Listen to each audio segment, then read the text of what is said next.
লঙ্কার রাজা রাবণ যখন দেবতাদের পরাজিত করলেন তখন তিনি সব গ্রহকে নিজের পায়ের তলায় বন্দী করে রাখলেন। রাবণ ছিলেন অসাধারণ জ্যোতিষীয়।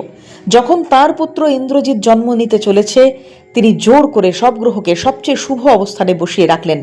দেবতারা ভয় পেলেন, যদি এই শুভ যোগে রাবণের ছেলে জন্ম নেয় তবে সে হবে অজেয়।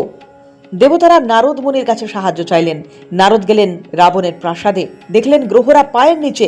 তিনি বললেন, হে রাবণ, সত্যিকারের জয় হবে তখনই যখন তুমি তাদের বুকে পদচিহ্ন দেবে, পিঠে নয়। রাবণও সঙ্গে সঙ্গে গ্রহদের উল্টে দিলেন, আর তখনই শনিদেবের দৃষ্টি পড়ে রাবণের মুখে। সেই মুহূর্ত থেকেই শুরু হয় রাবণের দুর্ভাগ্য। ষড়যন্ত্র বুঝে রাবণ ক্ষিপ্ত হয়ে শনিদেবকে অন্ধকার কারাগারে বন্দী করে রাখলেন। বছরের পর বছর এইভাবেই কাটল। এরই মধ্যে রাবণ সীতাকে অপহরণ করলেন। ভগবান হনুমান সীতা মাতার খোঁজে লঙ্কায় গেলেন। সেই সময় গোটা লঙ্কা জুড়ে তিনি আগুন লাগানোর চেষ্টা করেন, কিন্তু প্রথমে অকৃতকার্য হন। সেই সময় মাতা সীতা তাকে বলেন যে কারাগারে শনিদেব বন্দী রয়েছেন, ফলে শনিদেবের বক্র দৃষ্টি রাবণের প্রাসাদে পড়ছে না। সেই খবর পেয়ে হনুমান নিজের শক্তি দিয়ে কারাগার ভেঙে শনিদেবকে মুক্ত করলেন।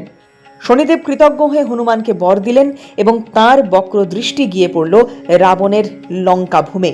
তারপরেই হনুমানজি নাকি লেজে করে সমস্ত লঙ্কা একেবারে আগুনে ভস্মীভূত করে দিলেন।